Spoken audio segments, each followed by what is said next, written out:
literally, here I go, push the button. It's turned out that I've now recorded 6 hours of live impromptu television. It's just a first meeting between me and, somebody from the Paul's tribe. Okay, yeah. And we've dropped wisdom.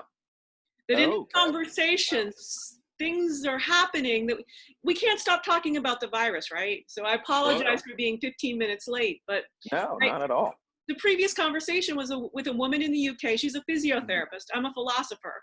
And you might have thought that we have been best friends since we were girls, that we were constantly like sharing information about our careers because the conversation went so well. Nice. Very nice. So and I are going to have a really interesting conversation, Mark. I appreciate you so much. I mean, it has just been what you were on today, weren't you? Did you see Paul's? Yeah. I think we saved a woman's life. Yeah. I mean, not only was it, touching, I think too, I thought it was powerful for the tribe just to, see a moment when, all of the pieces sort of come together. Yes. And just kind of too, as they navigate their time forward, the power of community and what that means. So here you all go. It's called Sightseeing with Sandy. You want to check this woman out. She's a single. She has a young child, and her product is child-based. And that boxed her in. So I'm telling it for our viewers, so they get. We might as well get people helping her because her business is going to pop now. But it was saying that if you watch the episode of #Better with Paul that was recorded today, there's also for every soulpreneur. So I'm now even pivoting the term to soulpreneur. Okay, nice. And I have actually an article coming up in Entrepreneur. I've already booked that. The concept. Oh, wow. Okay. And how it's being employed with Paul being our mentor. And then we just jump on these calls, complete strangers. And it's like we have the shared background now. We have the trust that, there's going to be value here. We don't have any agenda, but I'm going to try and help you and your business and your family stay well this summer. And you're going to try and help me, and just recording it again. Yeah. Because this might go on #Deeper with Deb. Okay, absolutely. Which is my spinoff from Paul. Absolutely. So if my spinoff gets successful, imagine the story in Entrepreneur that, I just watched Paul do it, and then I figured out my own strategy, which was about philosophy. But he dropped so much philosophy today. I issued him an honorary doctorate in philosophy today in the comments because, and I get like this when I start talking about Paul because it's like every single episode builds on the previous one, right? Oh, absolutely. It's the momentum is gathering. I think as the tribe is getting bigger, and I think too, his personality and sort of natural charisma comes out. And I mean, it's definitely, you know that his background behind it is strong, but I think that he leads the group well. Yeah. And I think, at least as I've watched it, I mean, not all days sort of ended the way or had a moment exactly like this one, but they've all had other moments where I thought the investment one was definitely just informative. And then again, just the personalities that he's able to gather are fun. And, it's, I think especially for a specific demographic, I think it's great for all demographics, but it's specifically for a certain demographic, I think all the codes just feel right. If you know what I mean. I do know. So the reason I even brought it up, because I can't stop thinking about it, but also to put my personal testimonial in, because what I witnessed her doing on that broadcast, it's been happening to me since April 17th, since I had the honor of, talking about purpose, is people are just coming in.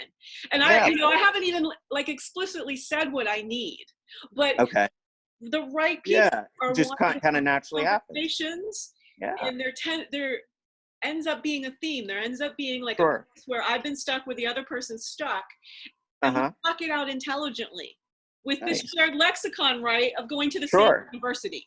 It's again like we're getting an MBA from Paul Absolutely. Absolutely. Just type in comments and chat, right? So other professors, the college professors, this is why education is in jeopardy. And Paul is changing the future.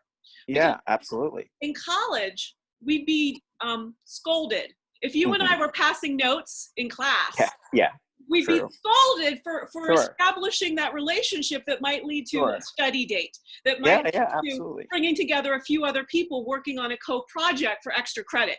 I mean, this is why I say let's just record this, because you've got a completely different background than me, and I mean I would be honored to kind of learn, because Under Armour, you know. Yeah. Oh, I meant to go put on a special shirt. No. That kind of production value. Represent. Yeah, you can still represent, sure. But you know, it's quality goods, and it is. How to make things. I want to change your perspective here, right? Sure, because manufacturing had been offshored. Yes. You know, this was the reality. Sure. But now with the virus, international shipping is basically going to tank. We're going to start all wanting things manufactured we're going to start micro manufacturing or on demand, a little bit more 3D printing type of scenario. Yeah. So the philosophy that might start, you know, again, you're so busy trying to pivot from, you know, all of these realities. Yes. But when precedent has left the earth. Yeah. So I can now come backwards and say to you, well, I see shipping being a real challenge. What does that mean for industry in America? All of this unemployment. What if we start making things again? Yeah, absolutely. Yeah. I mean, for me, you know, sort of being in that business, it becomes a cost conversation, and a sort of, I mean, fixed costs are challenging, and relationships with sourcing partners, you know, exiting them versus staying with them. All these things sort of open up a can of worms in terms of conversations. I don't think there's anyone who, well, I hope that there isn't anyone who is sort of producing that does not see an advantage, even just sort of a patriotic advantage of having our factories in the U.S. I mean, it takes a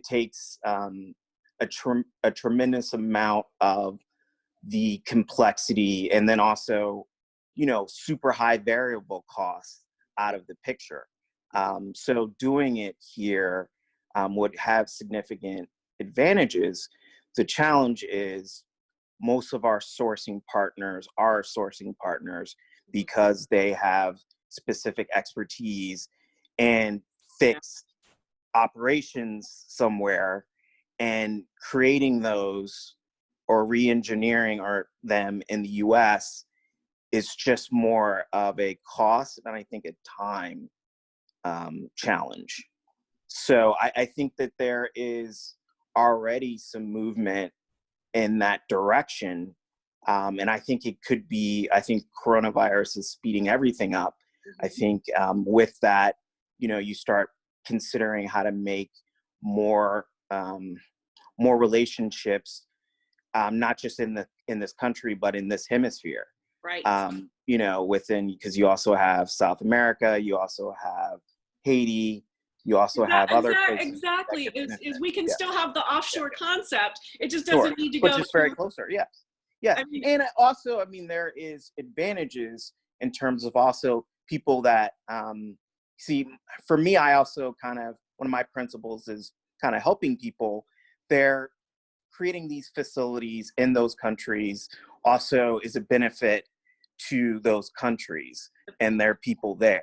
So you can also be in the business of, you know, looking for ways to cut your costs, but also consider your sourcing locations based off of, you know, how it'll benefit the population there.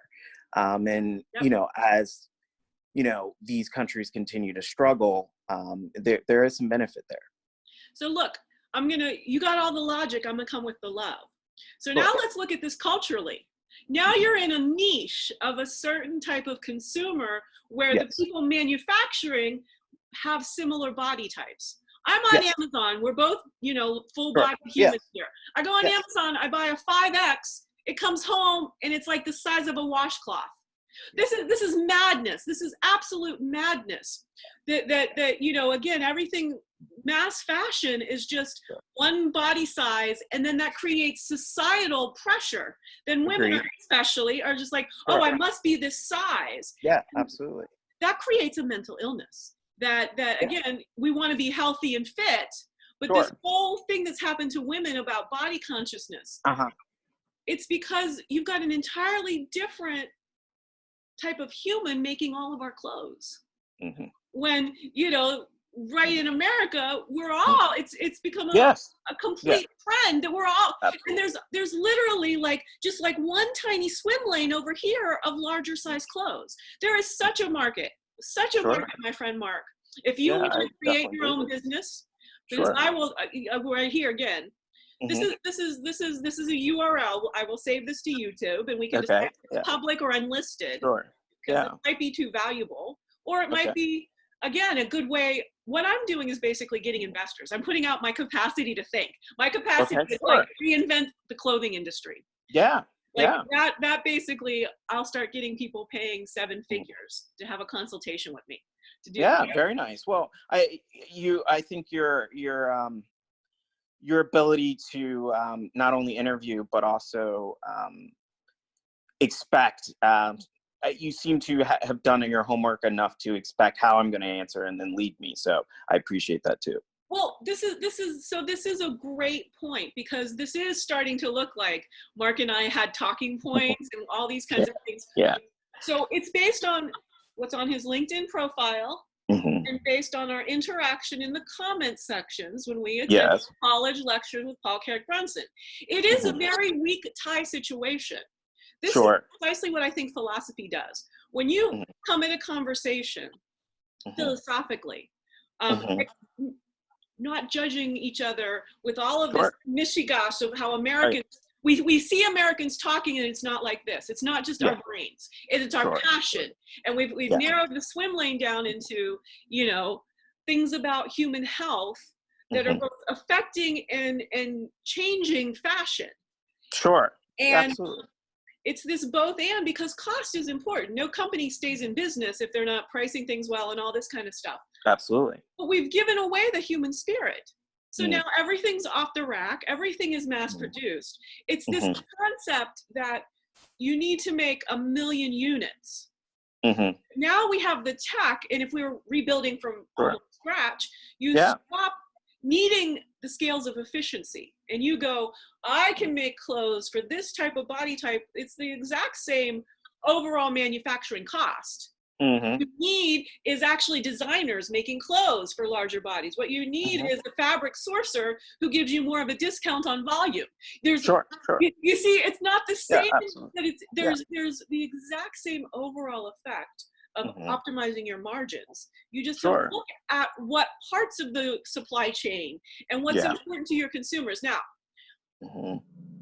one of the things that I think really makes this an exciting opportunity, because we are actually creating a new business here, is that you don't let, when you're designing the clothes themselves, what you want to do is not go for variety. This is the same problem with human health. We've got all of these packages in the chips aisle, and then you want, maybe I want a Cheeto, but maybe I want a Dorito. So you end up with both bags, and so this plethora of choice has literally created this willpower burden, and it's created the fact that no one person can really own their own niche. So only the big multinationals, because the scale to get in is to make 1 million units of a t-shirt.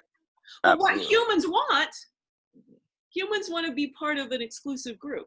I've already started thinking we need a #tribe PCB t-shirt. We could get a little Lance Armstrong wristband. There's opportunities here for somebody who is industrious enough to be making a business every single broadcast that Paul's doing. I've already started talking to the event planners and a woman at Sandals about getting us all together socially. Whether that's virtually, in 3 years, we all end up in Jamaica together, we're going to want to. We're going to need to meet each other and hug and, have a beverage. Yeah. Yeah. And Paul's so busy creating quality content that I don't think that he doesn't quite realize how much he's changing the world. Yeah. He's getting the messages because we're all. But he's got you. He's got friends like you, so he's smart enough to do that. This is precisely it. And you saw that post last week. I'm still astounded because Paul and I had exchanged basically 3 direct messages. When we connected, good, I get to tell this story live. Yeah. I connected with him Thanksgiving weekend. Okay. Yeah, that was in your, Three messages back and forth that established that we had like a soul, a heart, and it was hashtags again. It was so that tells me what the post was. So I didn't have to literally mention it. He and I both know hashtag what his post was about really adding value. And it was probably the 2 billionaires post or something, a derivative thereof, where he was saying how you get mentors. Yes. But you don't send them this biography. You give them a tip. I used my tech background. I taught him, and he developed knowledge share, the hashtag right there in my direct messages. Wow. And I did not direct message him again until March 2020. Wow. So I demonstrated, I valued his, so since March, we've been best buddies on the DM. Yeah. We're constantly going back and forth. And nice. But this is the thing that people get wrong. How many, you don't keep, once you get that access to that person, you demonstrate your worth helping their brand, helping them in public. So I commented on, let's say 100 to 150 posts in that like 3-year window. The relationship kept deepening and developing. And he mentioned in my introduction, which I didn't know, right? I didn't know until he said it on tape, that it wasn't so much, I mean, I had great comments. We all know that. Sure, That was not the actual selling point that popped me from everybody else with great comments. He saw me helping other people. So I'd pop in and you'd say something, and I knew Paul could only answer, I mean, he responds to people, but he can't substantively answer more than 2 or 3 questions. So I would, where I had a really good idea, like let's make the clothing industry, I'd pop that in a comment, free charge, with some ideas. That's why this is this thing that so many people say, offer value to your mentor, but they don't give examples. They don't take you through this process of how it is these mentors, if you're bugging them too much personally, they're going to need to, their time is their most precious resource. Yeah, absolutely. And so many people and everyone on social media, you can't just say, how can I help you? If you put that in a mentor, to really anybody, what you've done is given them an action item to research you. If you want somebody to help you, you better do the research and say, I think you can do this for me. So what happened in March, again, so I didn't even need Paul's permission to broadcast to the world, our first few messages. They were that professional, and they were obviously what led to a relationship, a professional relationship. So then we've been talking in March. Here I go. I said, Paul, and I've been on every single one, every lockdown live, every single one. I've not missed. No, I've noticed you on them. Because I am getting so much value. This is not about creating. This is not dev marketing. This is learning. Oh, absolutely. Unite the globe. Right. So now I've got this big purpose. I talk about purpose. How do I know how to do that? And not creating a business. I don't want to be Elon Musk. How do I make clear thinking a necessary global public good? Well, I can't play small. I can't come up like the D leagues and such and so forth. And that's how we tell people in America, put in your time, go to the comedy club, even if there's 2 people in it. but not when you're trying to save the globe in a pandemic. I've got to reinvent. I've got to reverse engineer. Yeah. I got to become Paul Carrick-Brunson faster than Paul became himself. I've got to take in everything, both explicitly, you know, the knowledge he shared. Also implicitly, he's taught me to be a TV host. Right. I didn't sit down and really take notes. Sure. Because I've been on every broadcast. Now I'm getting this, but I'm also pivoting it because I know we don't have a live stream. So if we had to keep our audience with us, but I know this is just more for you than I, and that we will probably share this URL over the, you know, it's saved.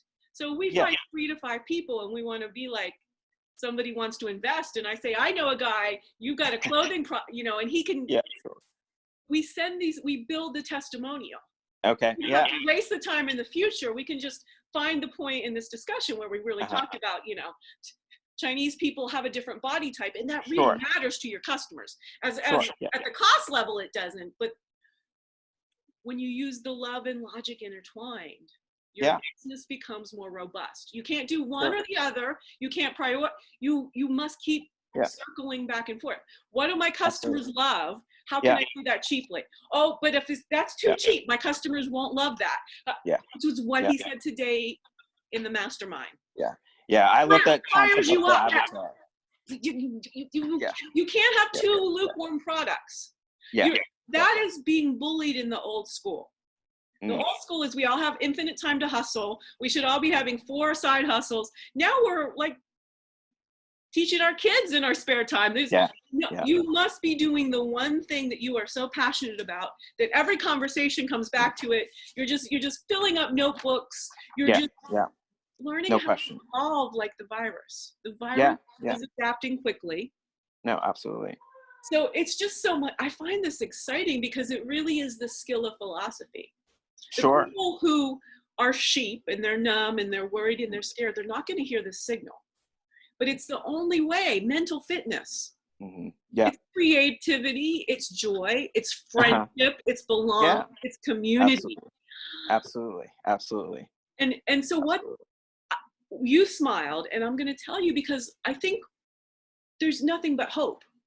Because it's going to take people who are integrated like us to actually deal with the fact society's crumbling. I mean, it is, and in much more, in ways that we can't, if you spend the time thinking about it, you'll get stressed.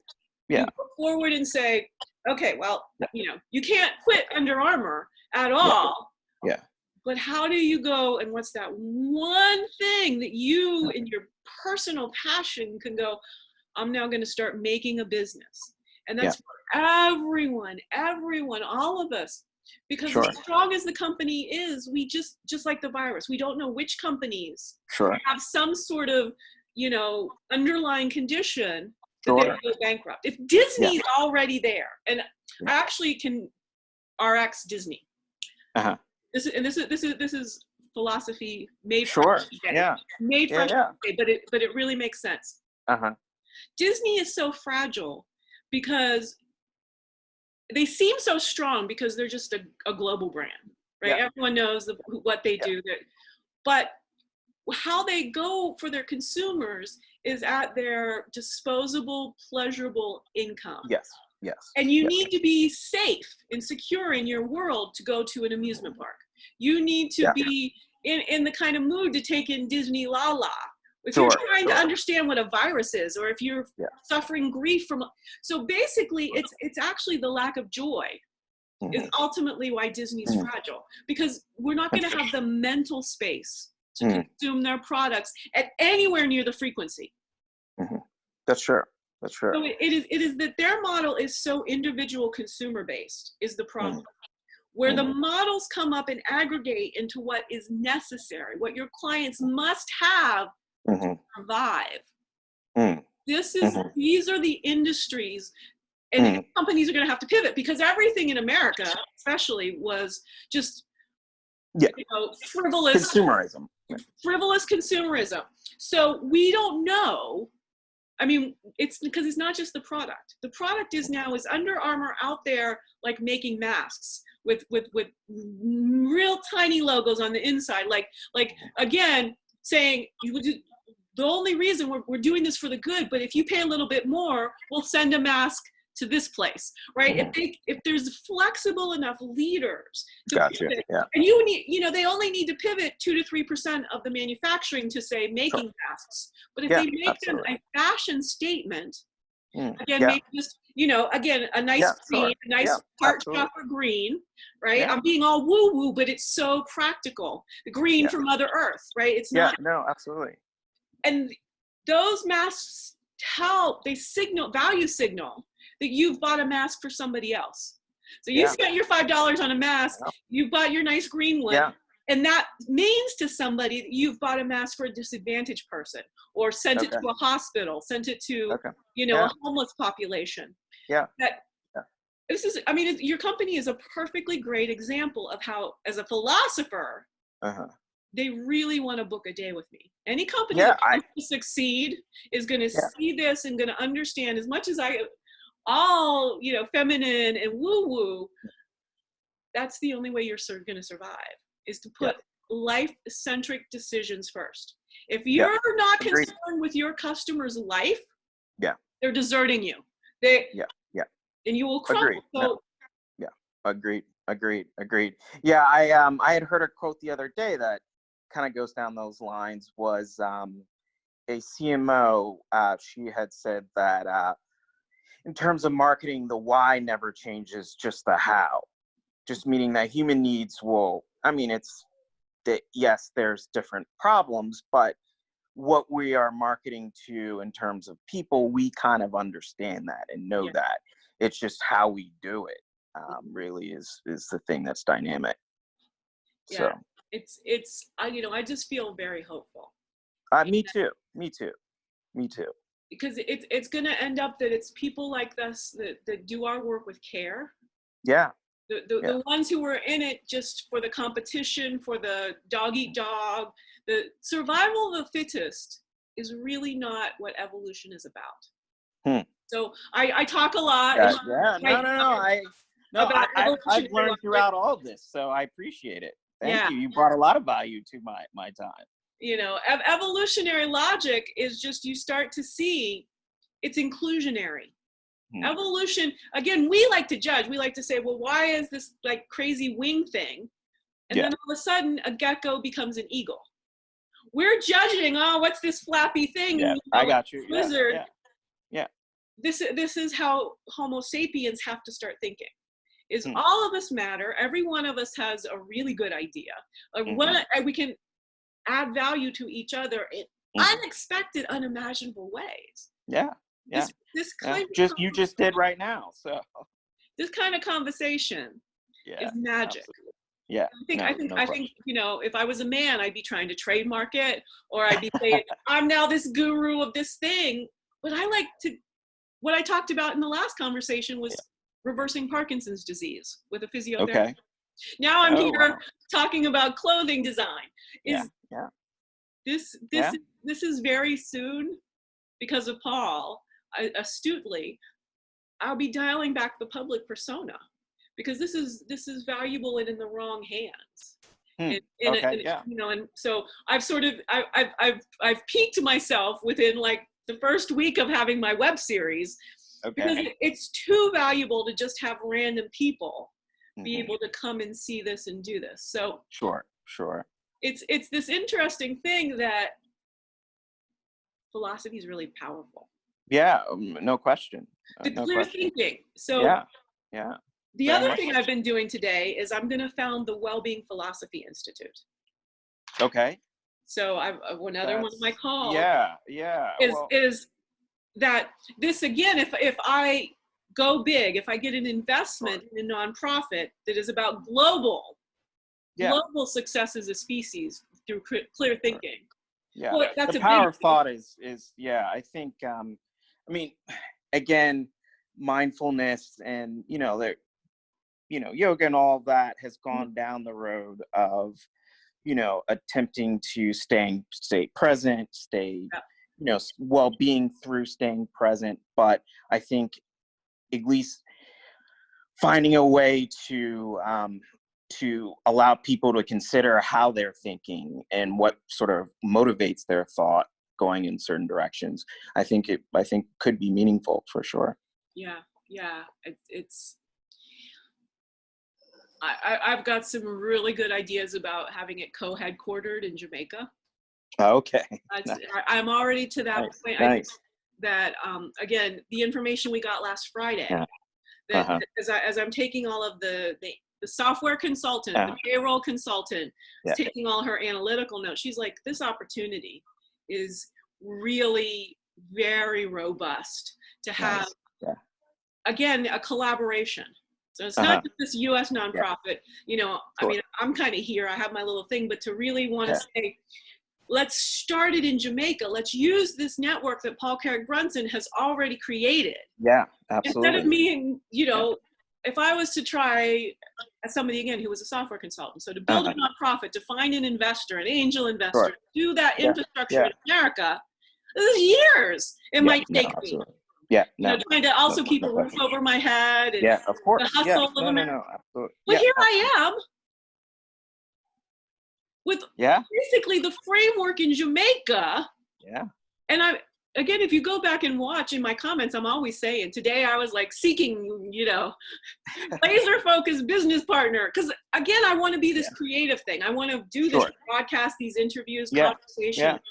Because this is when I can bring this back and do this more educationally. So less sort of like innovative, less sort of hot blue sky brainstorming. Mm-hmm. And teach, you know, people in Kolkata. So one of my first interviews was a guy I've known online for 5 years. Okay. And we talked about he wants to reshape education.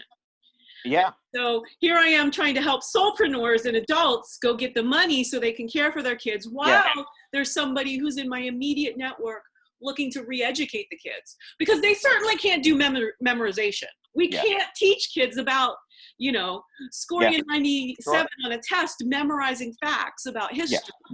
That history needs to be present, but the sort of get the date right. Like 1492 is not as important as understanding Columbus and understanding the full context that there was genocide of indigenous people.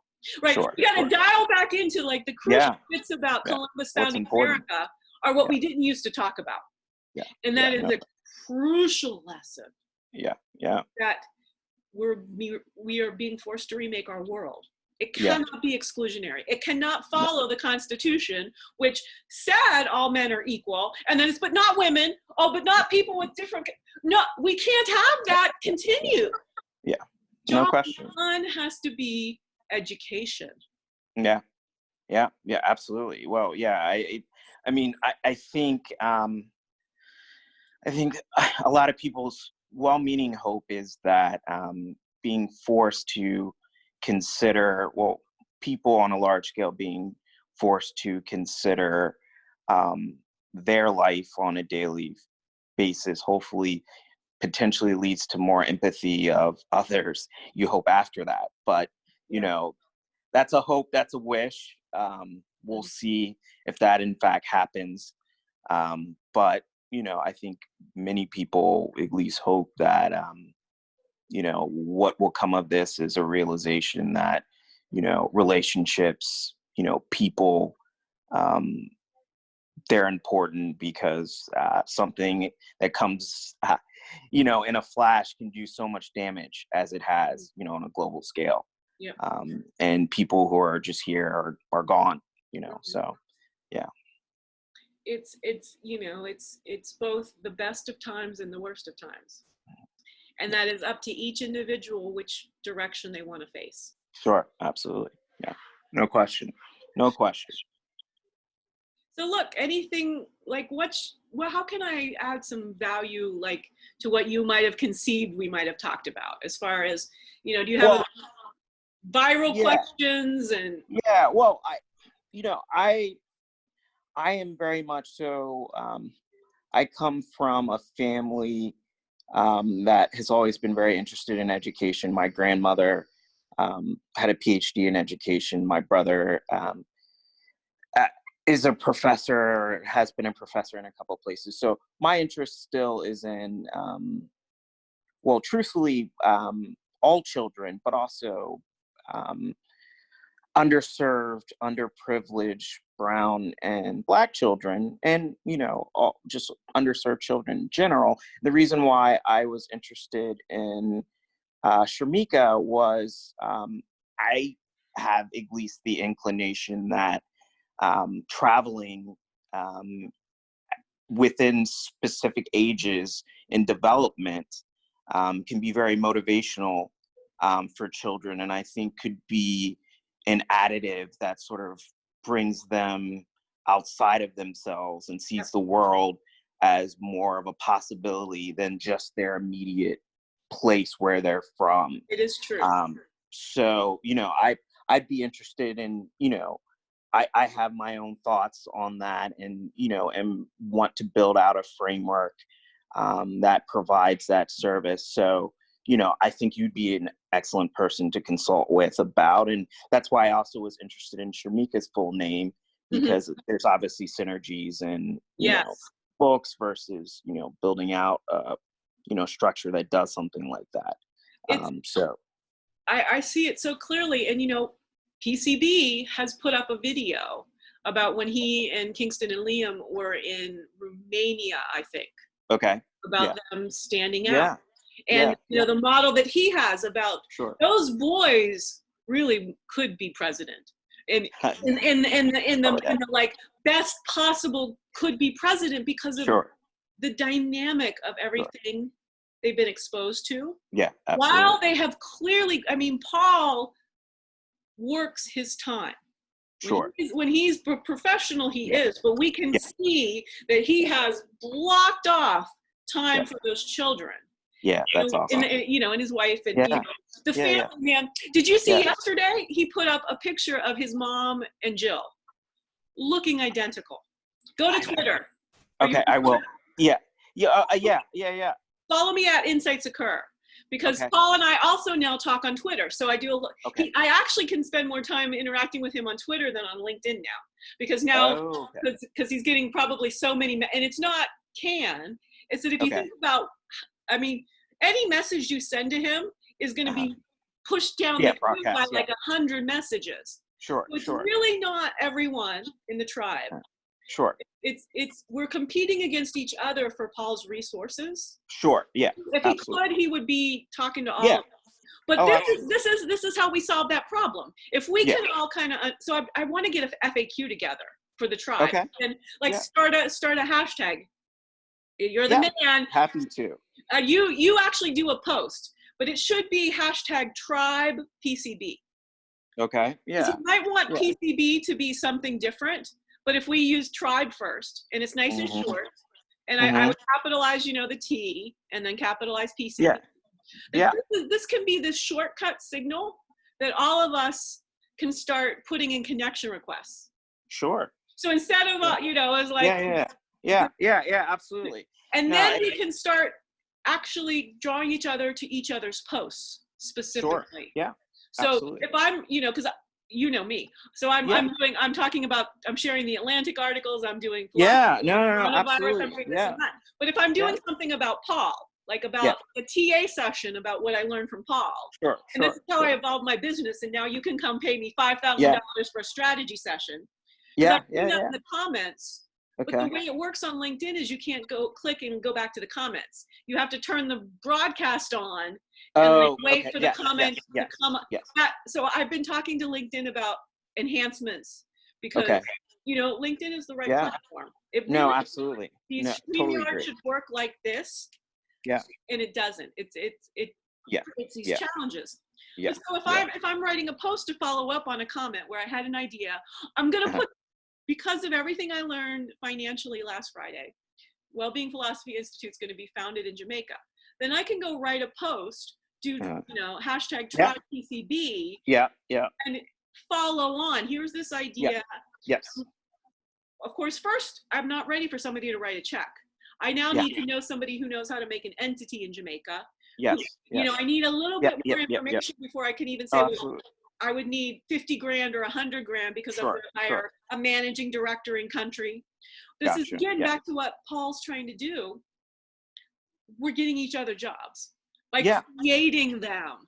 We're not saying go to this company and we're going the brains that we all have. Oh, absolutely. Yeah. Just and they're going person by person, and then we're all talking to you, and then you'll be talking to the person, and I'm like, oh, she was the great person to talk to. We start to see who, again, has enough time. They're not full-time, they don't have kids under the age of 10. Yeah. We have to do the work for those people. We have to create businesses that we might be able to hire that mom with 4 kids under 10. No question. Just like Sandy today. Yeah, and to do it virtually, I think as things are clearly going in that direction digitally, I have some other ideas where the hope then is that you are providing at least the opportunity for people who, just because their circumstances are challenged to leave the house, have an ability to be employed and, bring income into their home, which, everyone needs, of course. So, I mean, we've again let this world, the corporations have decided every human must have a job. Yeah. We didn't vote as we the people. The corporations, because they make so much bling and there's so many choices. It's just like this. When I was a kid in the 70s, it was crazy that my mom was a pediatric nurse and I was home alone.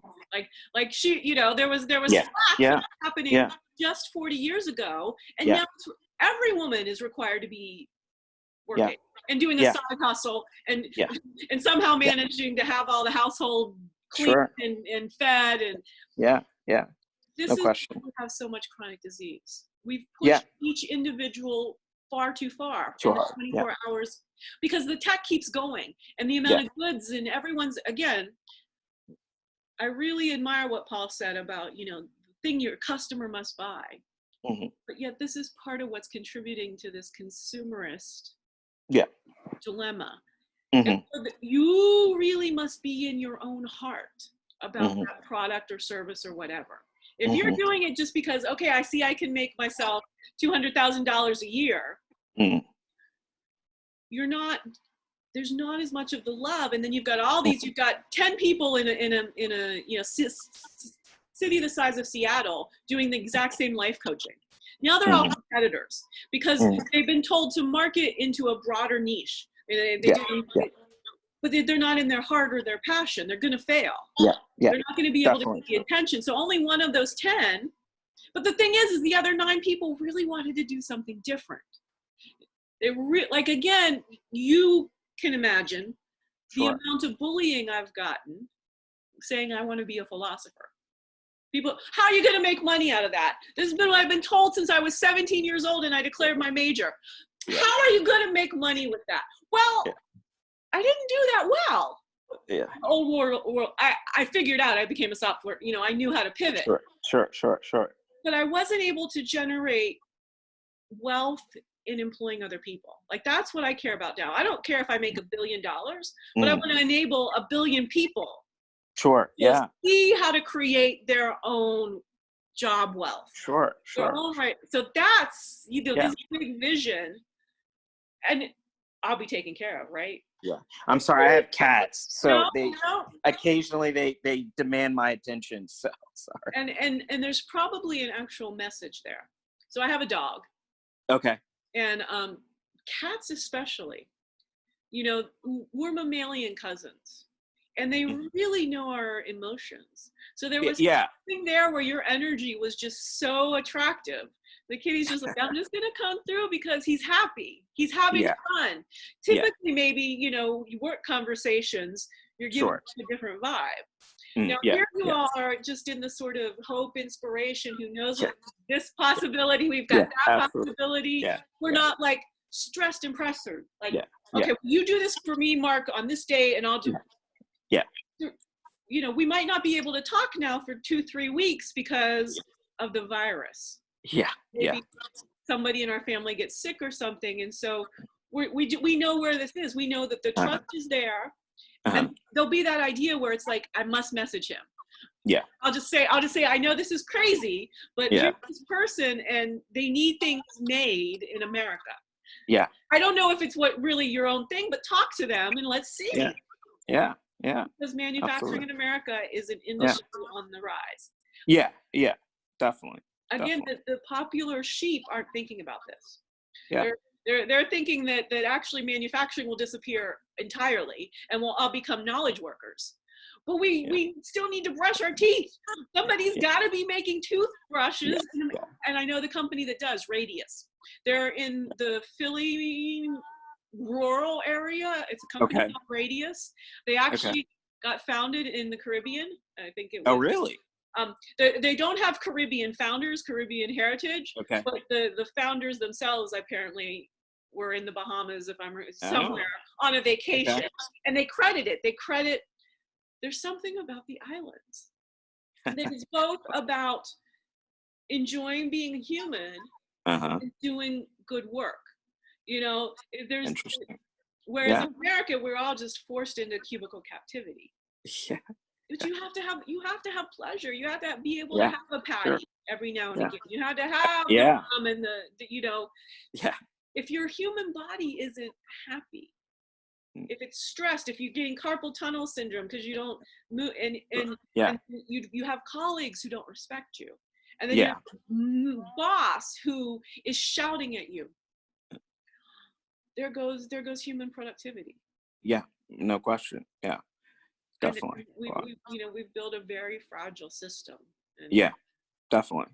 Yeah. Well, evidence to the fragility. I'm sorry that it's going to affect so many people, but again, I kept trying to tell people I could see it differently. I could have helped people pivot it if they valued philosophy.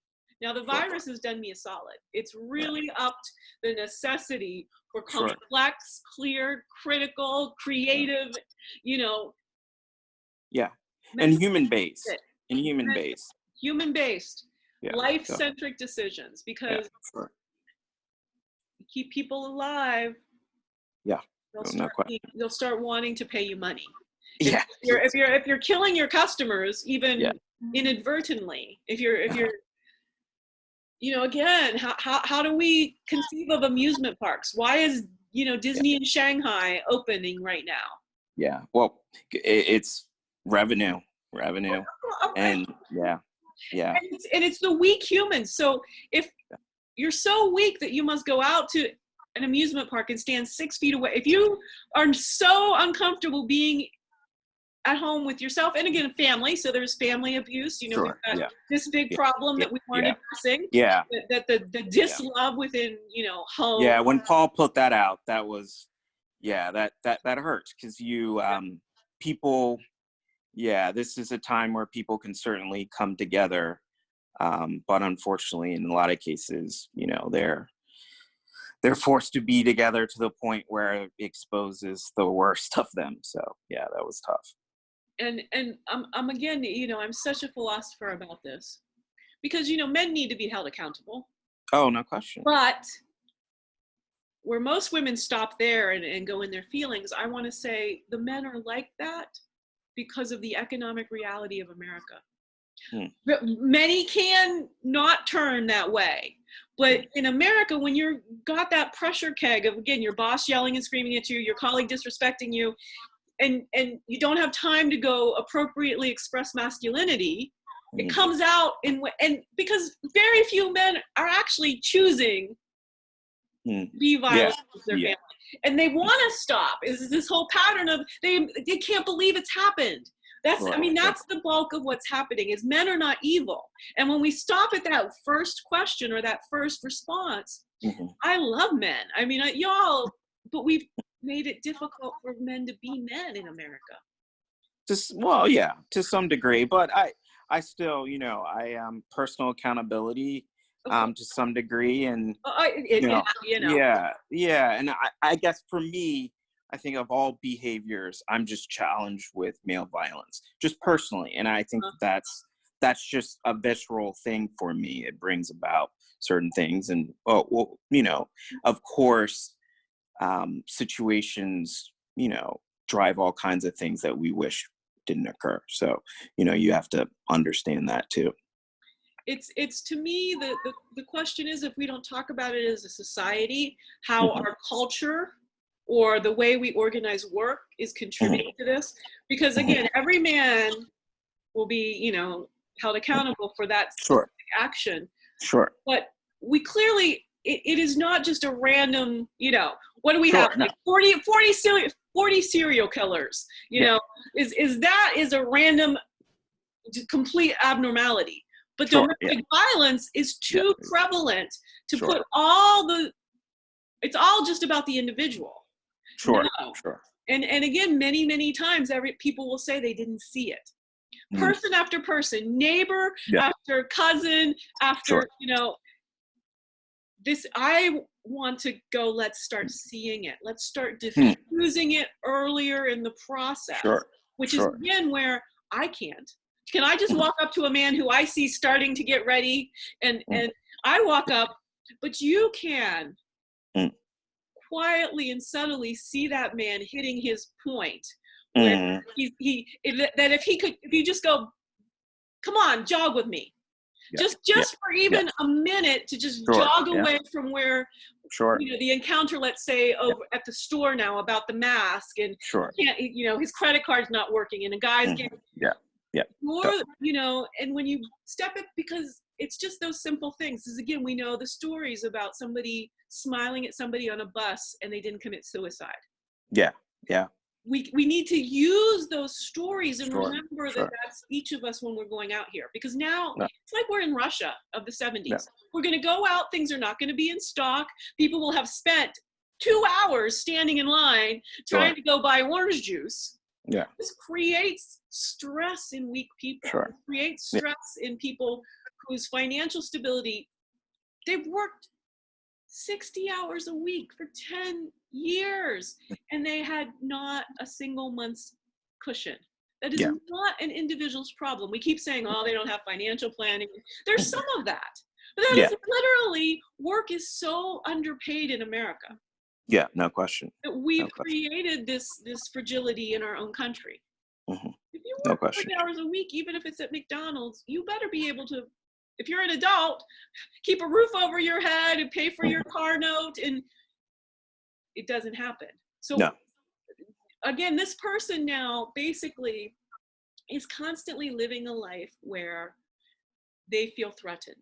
Every single, in the back of the old reality, the media saying America is all this great place and everybody's got wealth and everybody has fancy homes and they can all go out and hang with all their girlfriends every Saturday and drink martinis.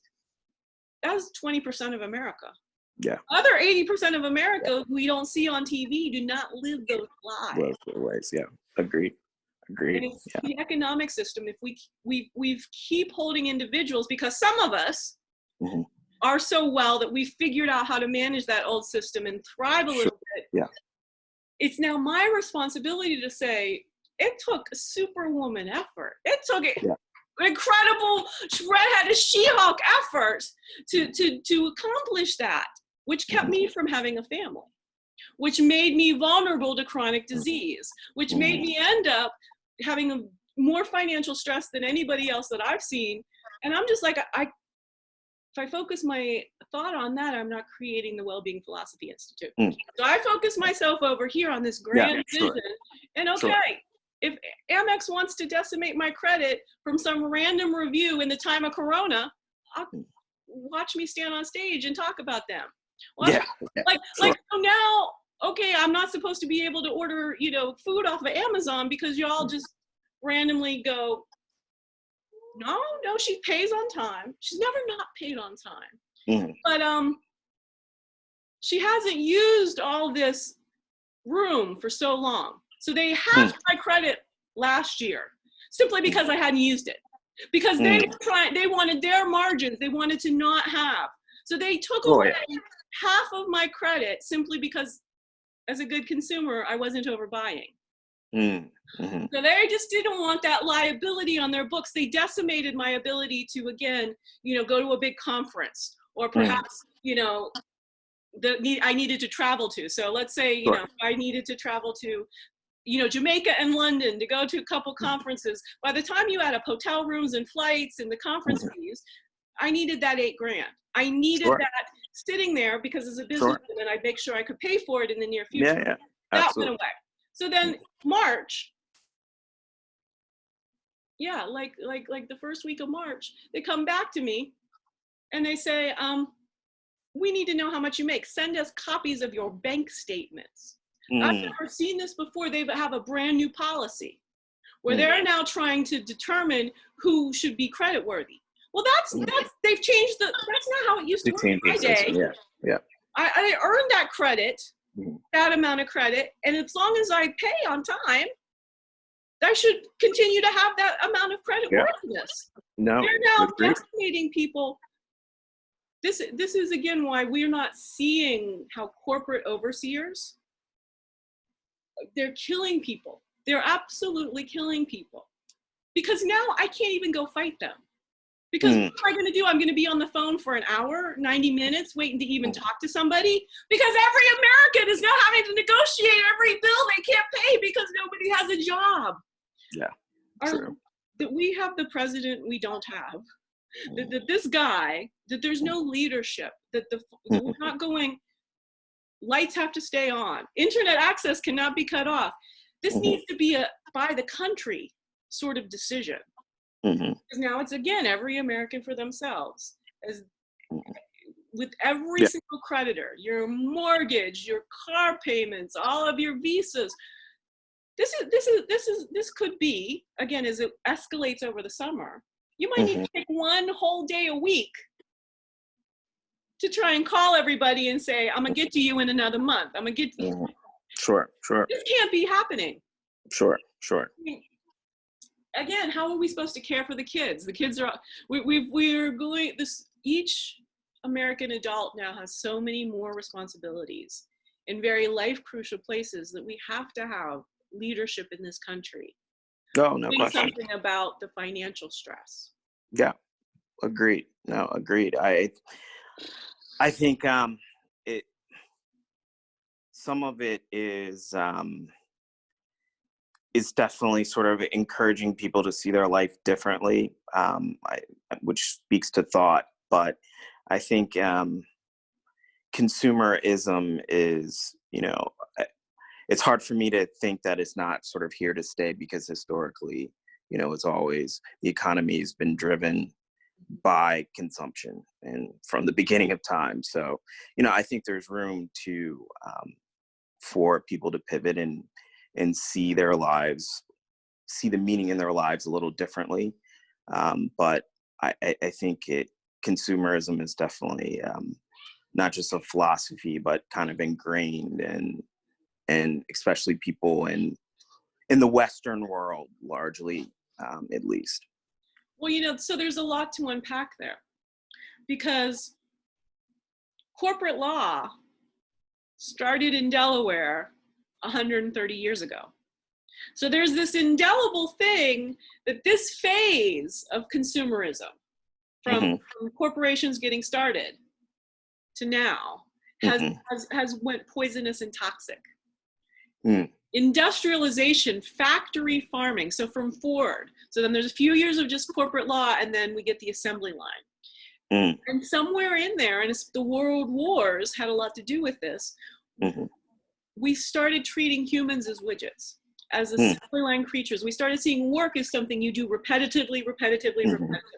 Even when you were in an office, you were moving things around in triplicate. You had a standard thing that you did. This was your work week. Even if you were an accountant, you had humans crack under that kind of repetition. Where's our creativity? Where's our taking care of our family who have a flu or virus? We didn't do the studies. Can humans survive having worked from 17 to 70, putting in 40 hours a week with 2 weeks vacation? It's inhumane. It's absolutely, our lives are like this because we're being forced to work more than the human body can support. Makes sense. And we're doing the kind of work that, again, we aren't good at. The repetitive stuff. You can do admin work 2 to 3 hours a week, but then you need this. You need to people create ideas, do the brainstorming. Then there's an interim period between. You take all the good brainstorms and you say, well, here's what I have the resources to accomplish. And here's where I know that I can partner again with this person. most work in America is just being told what to do. And it's being told what to do based on projections that need money to keep escalating and escalating and escalating. We don't ask, is it right? We don't ask if it's moral. We don't ask if we're going to pollute the waters around our company, thereby poisoning our very customer base. True. The holisticness of it is so much to ask. And when you have corporate law that says shareholders come first, life doesn't come first. Yeah. No, agreed. You brought me to one of my crucial points that I think changing the globe. What has to happen is in the corporate sphere. In order to actually, we change the corporate charters. And in order to do business and have this capacity to make, billions and billions of dollars, you must first do no harm. Agreed. The legal right to operate as a corporation sets out that you must have people like me just brainstorming like this. And some of these things are not relevant to every scenario. Some are. Again, if you're not actually putting any pollution out, if you're doing more of a services business and education business, okay, we don't have to worry about the environmental aspects. But if you're making anything, you better have somebody who's a staunch ecological tree hugger kind of person. Sure. Yeah. Just creating white papers. This person may not, again, in the old world, they would have been kind of an expense. Now they are the revenue generators. Those people are going to be the ones who can have the companies learn how to pivot in ways that are not PR disasters, in ways that position them to just look at things differently. So it's to me, so much is going to change and it's going to be painful, but what stays around will be better. I don't know how the transition is going to be, how much pain it'll be, but we really now get to upgrade the world. Yeah, well, and I think, and consider scale, and also for right now, very much consider how the world is going to look, because as you talk about sourcing and other things, you start talking about economics, and I mean global economics. So it, as these sort of things occur, money drives quite a bit of our life, for the good or bad. So yeah, I think as considerations have to be made, the unfortunately, to some degree, if not consumerism, but capital, cash, sort of drives the conversation. I mean, to be real. And I would say up until the end of February, you were 100% correct, that there would be no way I could talk people into seeing it differently. No, I think you can. But now, because what I want to do is go back a little further, because we always needed to buy and sell goods. I mean, that's how civilization became successful, is we started specializing. So there's a part of me that wants to non-specialize in the assembly line, exponential growth kind of way. But then what we do is we niche, and we become then market vendors. We become bazaar vendors, working towards we all learn a craft. There's a joy in being an artisan, of making, a bespoke pair of shoes. That has nothing to do with, the million units of Jordans. There's nothing wrong with the million units of Jordans. But the thing was then, everyone wanted a sneaker deal. We all wanted to be like Mike so much that we devalued Michael Jordan. Because if Michael Jordan's so great, then really nobody can be like him. That's the philosophy. I mean, I'm always bringing basketball into this situation. Basketball's life. Basketball is life, y'all. Yeah, you're a huge basketball fan. Nice. And only in the day. I got rid of my TV around 2004. Okay. And I couldn't figure out how to beam NBA League Pass off, Sure. So I really am not quite as up to now, but whole Last Dance in the color commentary. I mean, I got the Bulls championship years. Yeah, I it's talk been about great. anyone, anything. Yeah, it's been great. And you know, Scottie, I'm always a Pippen. Okay. And it explains a lot to anybody. Yeah. And it is actually so. Yeah. So anyway, I could pick guys up at a bar. I just start basketball. And again, pick up being loose terms, like just want to have a conversation. Sure, Just, you absolutely. know, you go there, you're trying to meet people. Yeah, absolutely. Basketball, again, it's the right size team. Not completely all in all the padding. You're not, it's not sort of, you have to be tall, but you can still be, again, an Allen Iverson. So it's always Pippen and Iverson. That there's a way that your brain can be so smart that you could, the size kind of becomes irrelevant. Yeah, and agreed. Again, you know, I see it. This is what I said. You know, one of the Bryant girls was going to become an actual NBA superstar. No question. No. Right. No question. Right. No. So now think about everything we're breaking. We're going to treat it more like a business, less like an old boys club.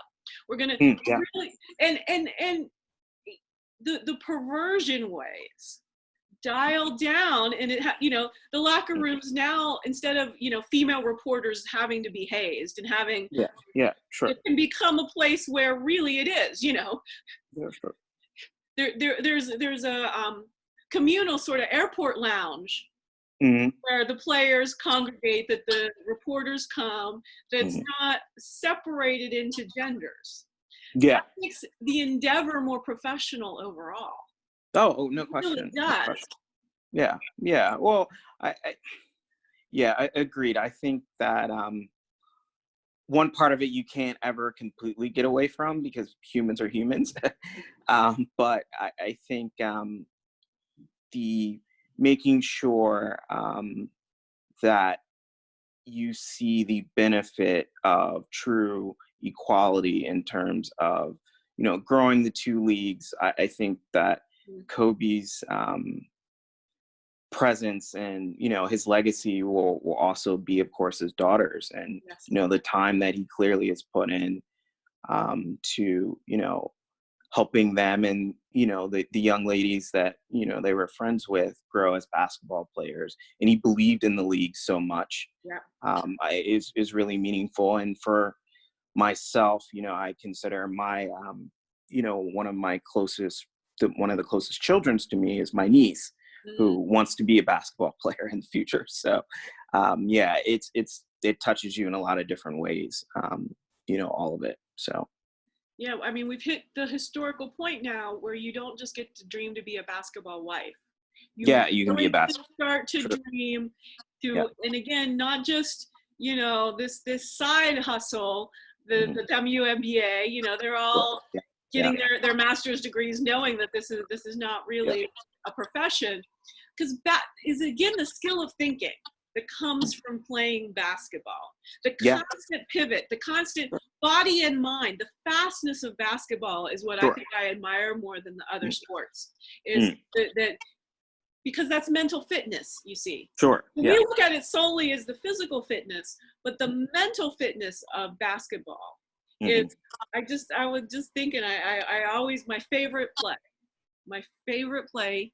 I don't know and it would ever get better, but it was when Scottie inbounded off Danny Ainge's back in the Phoenix Suns final back in like one of the early 3 championships. Because that is mental evolution. That is the skill and strategy that he used to, here's the rules clearly didn't say that the other team has to catch the ball. Inbound using so he's expanding the definitions of these concepts that, you know, the ball goes to the other team, then comes back to him in such a way that it is magical, that it just nobody has prepared for that play. It's just and that's what's happening in basketball all the time, is after all the practice, and this was Allen Iverson's point about, is just practice, is the reason Iverson was successful was not because he did all the drills, because there were taller guys, there were more athletic guys. You were going against what Iverson's brilliance was, is that he could figure out how to invent ways to get the baskets, no matter that all the other 9 guys were following the plays. He just did it differently. That's mental fitness. Sure, and absolutely. I see those two guys and I go, it's goddamn racism that meant that their careers were less than. And it's racism in the sense that of marketing. So, I mean, there's a lot of ways we can talk about this, but the ultimate thing why Michael is Mike was all of his endorsement deals.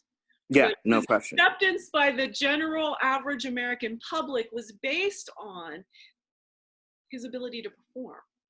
Sure, yeah. Ability, not on his basketball ability, which is fierce, right? I know, but it's that only he could be he in that particular way that was also a real showman. I mean, Shaq came and did it in his own way again. Sure. So the Michael and the Shaq were really much more performers. Their success, great as their basketball skills were, their success as humans were as marketers.